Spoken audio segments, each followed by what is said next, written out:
Hello friends, welcome back to my channel Gyan Sankalp. तो friends, ये मैं पॉलिटिकल साइंस के प्रैक्टिस सेशन लेके आई हूँ। कल मैंने इसके 1 से 25 क्वेश्चन करा दिए थे। बाकी इसमें टोटल 100 क्वेश्चन हैं। बाकी के क्वेश्चंस मैं आज कराने वाली हूँ। फ्रेंड्स, इसके अलावा अगर आप पहली बार मेरे चैनल पे आए हो तो प्लीज़ मेरे चैनल को सब्सक्राइब करें, मेरे वीडियो को लाइक करें और अपने फ्रेंड में शेयर करें। इसके अलावा आपको मेरे चैनल पे पॉलिटिकल साइंस के थ्योरेटिकल पार्ट के मिल जाएंगे वीडियो, जो मैं यूजीसी नेट के सिलेबस के अकॉर्डिंगली करा रखा है। जितने भी पॉलिटिकल साइंस के सब यूनिट है, जैसे comparative politics, public administration, political theory, western political thinkers के मैंने क्लास ले रखे हैं। अगर आप पहली बार आए हो तो प्लीज़ आप एक बार चैनल के प्लेलिस्ट को चेक करना, आपके लिए काफ़ी हेल्पफुल क्लास मिलने वाली है। तो फ्रेंड्स, आज का हम क्लास स्टार्ट करते हैं। 25 क्वेश्चन तक हम पिछले क्लास में कर चुके थे, तो आज हम 26 क्वेश्चन से करने वाले हैं। 26 क्वेश्चन है, लोकतंत्र का कौन सा सिद्धांत यह मानता है कि लोकतंत्र का आवश्यक कार्य समाज में संतुलन बनाए रखना है। ठीक है, लोकतंत्र का कौन सा सिद्धांत यह मानता है कि लोकतंत्र का आवश्यक कार्य समाज में संतुलन बनाए रखना है। तो ये मानते हैं आपके बहुलवादी सिद्धांत। ठीक है, अगला है लोकतंत्र शासन में एक प्रयोग है। ये किसने बोला था? लोकतंत्र शासन में एक प्रयोग है, ये किसने बोला था? तो ये बोले थे लॉवेल ने बोले थे, J.R. लॉवेल ने बोले थे, ऑप्शन ए। अगला है, व्यवहारवाद में लोकतंत्र एक उपकल्पना है जिसमें सभी लोगों को समान माना जाता है तथा समानता का प्रयोग श्रेष्ठ लोगों का पता लगाने के लिए किया जाता है। यह किसने कहा था? ऑप्शन ए है लिंडसे ने, ऑप्शन बी है C.D. वर्न्स ने, ऑप्शन सी है ब्राइस ने, ऑप्शन डी है A.L. लॉवेल ने। तो ठीक है, तो इसका आंसर हो जाएगा ये बर्न्स ने किया था, C.D. बर्न्स ने, ऑप्शन नंबर बी। अगला है, पूर्ण सरकार एक शिक्षा पद्धति है किंतु श्रेष्ठ शिक्षा स्वशिक्षा है, इसलिए श्रेष्ठ शासन स्वशासन है जो कि लोकतंत्र है। यह कथन किसका है? तो ये कथन आपका है लिंकन का, ऑप्शन नंबर डी। ठीक है, नेक्स्ट क्वेश्चन, काली कुर्ती वाली नागरिक सेना किसकी थी? तो काली कुर्ती जो सेना थी वो आपकी थी मुसोलिनी की, ऑप्शन सी। अगला, निम्नलिखित में से कौन एक क्लासिकल उदारवाद का समर्थक नहीं है? ठीक है, बिल्कुल जब भी आप क्वेश्चन पढ़ो तो इस बात पे गौर। तो ऑप्शन बेंथम, J.S. मिल क्लासिकल उदारवाद का समर्थक नहीं है, रिकार्डो और मैकफर्सन। तो इसमें हो जाएंगे आपके मैकफर्सन, ऑप्शन नंबर डी। अगला है, राजनीतिक उदारवाद का जनक किसे कहा जाता है? ठीक है, राजनीतिक उदारवाद का जनक बोला जाता है लॉक को, ऑप्शन सी। अगला है, निम्नलिखित में से कौन एक उदारवाद की प्रमुख धारा नहीं है? तो इसकी जो धारा नहीं है, तो आपका देखो, ऑप्शन ए है उपयोगितावाद, ऑप्शन बी है व्यक्तिवाद, ऑप्शन सी है समुदायवाद, ऑप्शन डी है श्रमिक संघवाद। तो श्रमिक संघवाद नहीं होगा, बाकी ये तीनों हो जाएगा। अगला है, व्यक्ति को उपयोगिताओं का उपभोक्ता किसने कहा? व्यक्ति को उपयोगिताओं का उपभोक्ता किसने कहा? तो व्यक्ति को उपभोक्ताओं का बोले थे ये बेंथम, ऑप्शन बी। अगला है, यथासंभव यह जानता हूं कि मैं मार्क्सवादी नहीं हूं। यथासंभव मैं जानता हूं कि मैं मार्क्सवादी नहीं हूं, ये किसने बोला था? ये कार्ल मार्क्स स्वयं बोले थे, ऑप्शन ए। निम्नलिखित में से कौन एक समुदायवादी चिंतक नहीं है?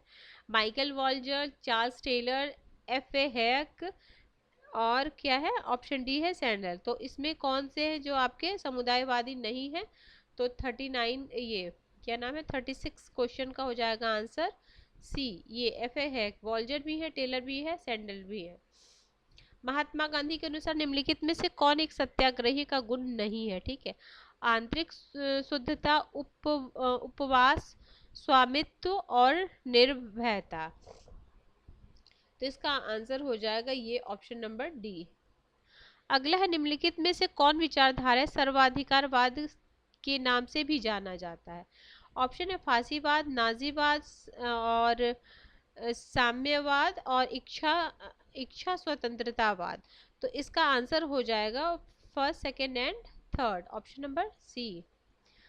39, प्रत्येक व्यक्ति का जीवन उसका अपना नहीं है, वह राज्य का है और केवल राज्य का ही है। यह कथन किस विचारधारा से की ओर इंगित करता है? तो ये सर्वाधिकारवादी विचारधारा की ओर इंगित करता है। अगला, मुसोलिनी द्वारा प्रथम फेसियो की स्थापना कब की गई? ठीक है, तो मुसोलिनी के द्वारा जो पहला फेसियो की किया गया था, तो वो किया गया था आपका 1918, ऑप्शन नंबर डी।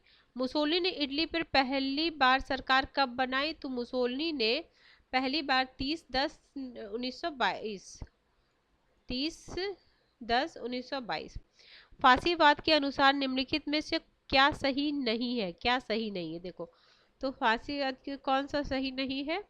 तो देखो, फांसीवाद अंतरराष्ट्रीयवाद का शत्रु है, साम्राज्यवाद जीवन का शाश्वत नियम है, इटली की विस्तार जीवन मृत्यु का प्रश्न है, फांसीवाद जाति का मिथक है। तो ऑप्शन डी।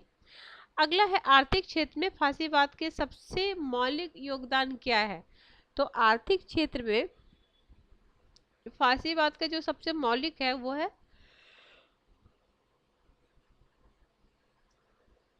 कॉरपोरेट राज्य का विचार।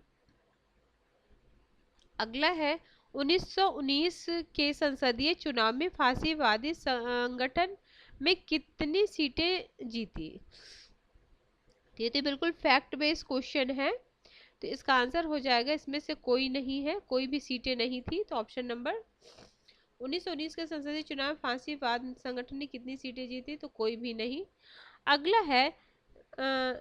अगला है the political theory of possessive individualism Hobbes to Locke नामक पुस्तक की, ये वेरी वेरी इंपॉर्टेंट क्वेश्चन है फ्रेंड्स, इसको बिल्कुल आप याद रखिएगा। इसका हो जाएगा आंसर ये C B Macpherson, option number B C B Macpherson. अगला है, निम्नलिखित में से कौन एक पहला विचारक है जिसने मानव व्यवहार के संबंध में सुख की प्राप्ति और दुख की निवृत्ति के सिद्धांत का प्रतिपादन किया? तो ये कौन थे?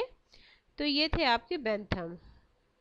ठीक है, निम्नलिखित में से कौन एक इच्छा स्वतंत्रतावादी नहीं है? ठीक है, इच्छा स्वतंत्रतावादी नहीं है, तो ये है आपके टी.एच. ग्रीन। बाकी हैक है, वर्लिन है और मिल्टन फ्रीडमैन है, टी.एच. ग्रीन नहीं है। अनार्की एंड यूटोपिया नामक पुस्तक किसने लिखा है? ये कई बार आपके यूजीसी नेट में भी 4 थिंकर के नाम और जो बुक्स आता है उसमें भी कई बार ये क्वेश्चन रिपीट किया गया है। तो इसका आंसर हो जाएगा Robert Nozick, option number D. उपर्युक्त ऊपर लिखित में कौन कथन फेबियन समाजवाद के बारे में सही नहीं है? तो इसके बारे में कौन सा सही नहीं है ये पूछा जा रहा है। तो ये हो जाएगा, इनका जन्म कम्युनिस्ट मैनिफेस्टो के प्रकाशन के पूर्व हुआ था, ये नहीं होगा, ऑप्शन नंबर बी। अगला, उपयोगितावाद को किसने सुअर का दर्शन कहा? तो ये भी कई एग्जामों में आ चुका है फ्रेंड्स, तो इसका आंसर हो जाएगा कार्लाइल ने कहा था, ऑप्शन नंबर बी।